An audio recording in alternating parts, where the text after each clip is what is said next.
अब रावण के मामा अकम्पन की कहानी। दोस्तों, अगर वीडियो पसंद आता है तो वीडियो को लाइक सब्सक्राइब जरूर करें।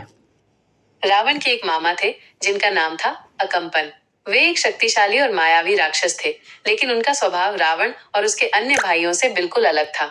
जहाँ रावण अपनी क्रूरता और अहंकार के लिए जाना जाता था, वहीं अकम्पन शांत, बुद्धिमान और दूरदर्शी थे। वे हमेशा रावण को सही सलाह देते थे, पर रावण अपने अभिमान में उनकी बातों को अक्सर अनसुना कर देता था।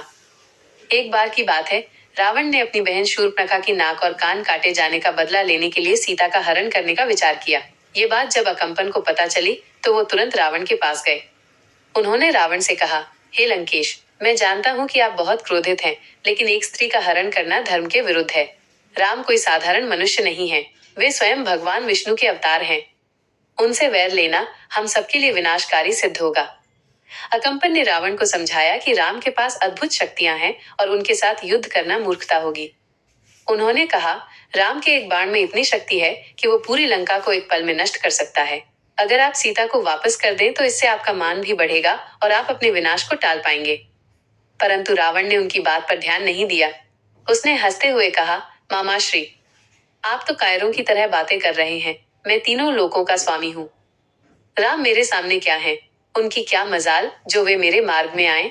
मैं सीता को अपनी दासी बनाऊंगा और राम को मारकर अपनी बहन का अपमान का बदला लूंगा।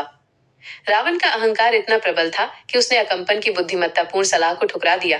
निराश होकर अकम्पन वहां से चले गए, क्योंकि वे जानते थे कि अब रावण को कोई नहीं रोक सकता। जब हनुमान ने लंका में आग लगाई और लंका को तहस नहस कर दिया, तब अकम्पन ने फिर से रावण को चेताया। उन्होंने कहा, हे लंकेश, ये तो बस शुरुआत है। हनुमान तो राम के एक सेवक मात्र हैं। सोचिए, जब स्वयं राम और उनकी सेना यहाँ आएगी तो क्या होगा। लेकिन रावण ने फिर से उनकी बात को टाल दिया। उसने कहा, एक साधारण वानर ने लंका में आग लगा दी, इसका मतलब ये नहीं कि मैं डर जाऊंगा। मैं राम से युद्ध करूंगा और उन्हें पराजित करूंगा। जब राम की सेना ने लंका पर आक्रमण किया और मेघनाद, कुंभकर्ण और अन्य वीर योद्धा मारे गए, तब भी रावण का अहंकार नहीं टूटा। अंत में जब रावण का भी वध हो गया, तब अकम्पन ने अपनी दूरदर्शिता और बुद्धिमत्ता को सही सिद्ध होते देखा। रावण के अहंकार ने न केवल उसे बल्कि पूरी लंका को भी विनाश की ओर धकेल दिया। अकम्पन की कहानी हमें ये सिखाती है कि अहंकार और क्रोध इंसान की बुद्धि को नष्ट कर देते हैं। एक बुद्धिमान व्यक्ति वही होता है जो सही सलाह को स्वीकार करे, भले ही वो उसे देने वाला कोई भी क्यों न हो।